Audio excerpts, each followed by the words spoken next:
আমি এবার পরীক্ষার জন্য ভালোভাবে প্রস্তুতি নিতে পারিনি, এই জন্যই আমার পরীক্ষা খুব খারাপ হয়েছে ম্যাডাম। কথা দিচ্ছি সামনে এসএসসি দাখিল পরীক্ষায় এমনটা আর হবে না ম্যাডাম। না না না, এভাবে তো আর চলতে দেওয়া যায় না। তুমি তো আমাদের মাদ্রাসার সুনাম একেবারে নষ্ট করে ফেলবে। তোমার এই বিষয়টা তো তোমার বাবাকে জানাতেই হবে। ম্যাডাম, দয়া করে আব্বুকে জানাবেন না, জানতে পারলে আব্বু যে আমাকে খুব বকবেন। কেন? তোমার আব্বুকে জানাবো না কেন? এটা আমাদের স্কুলের রুলসের বাইরে। রুলস ছাড়া আমি কোনো কাজ করতে পারবো না, বুঝেছো? আমরা পরীক্ষার সকল নম্বর গার্জিয়ানদের অবশ্যই জানিয়ে দেই। আচ্ছা ঠিক আছে, এবারের মতো তোমাকে ক্ষমা করে দিলাম। তবে তুমি ভালো করে পরীক্ষার প্রিপারেশন নাও। আর মাত্র 2 বছর পর তোমাদের এসএসসি দাখিল পরীক্ষা। সেই পরীক্ষায় কিন্তু তোমার ভালো ফলাফল করা চাই। এরপর ম্যাডাম ক্লাস থেকে চলে গেল। ম্যাডাম চলে যাওয়ার পর মিলি হাফ ছেড়ে বাঁচলো। যাক বাবা, আজকের মতো মাফ পেয়ে গেলাম। আব্বু জানতে পারলে আমার অবস্থা খারাপ করে দিত। এখন একটু ভালো লাগছে, যা টেনশনে ছিলাম।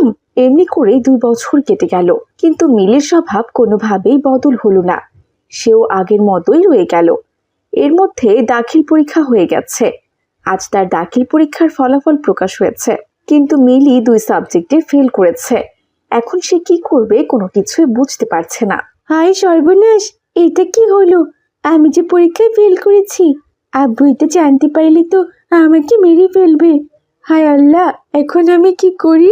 মিলির এমন ফলাফল দেখে তার বন্ধু বান্ধবীরা সবাই হতাশ হয়ে গেল। তখন সায়েম বলল, আমি বলি কি মিলি, তুই আজকে মাইশা বা জান্নাতুলদের বাড়িতে চলে যা।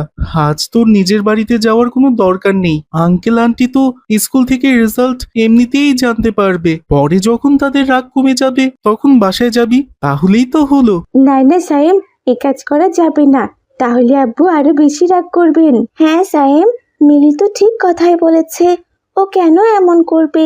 বাবা মার অনুমতি ছাড়া কারো বাড়িতে যাওয়া ঠিক হবে না।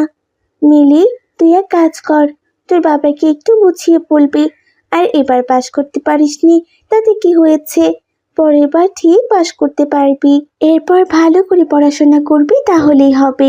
এরপর মিলি, সায়েম, মাইসা, জান্নাতুল ওরা সবাই যে যার বাড়িতে চলে গেল। কিন্তু এদিকে ম্যাডাম আগেই মিলির বাবা মাকে তার রেজাল্টের কথা জানিয়ে দিয়েছে। মিলি বাড়িতে গিয়ে জানালা দিয়ে দেখলো তার বাবা মা তার খারাপ রেজাল্ট নিয়ে বকাবকি করছে। এই মেয়েটা তো দেখছি আমার নাক কান কেটে ফেলবে, মান সম্মান আর একদমই রাখবে না। একে তো উচ্ছৃঙ্খল, কারোর কোনো কথা শুনতে চায় না। আজকে আবার মাদ্রাসায় এসএসসি দাখিল পরীক্ষার রেজাল্ট হয়েছে, ও পেয়েছে 1300 নম্বরের মধ্যে মাত্র 500 নম্বর। ম্যাডাম তো আমাকে ফোন করে জানালো 2টা বিষয় ফেলও করেছে।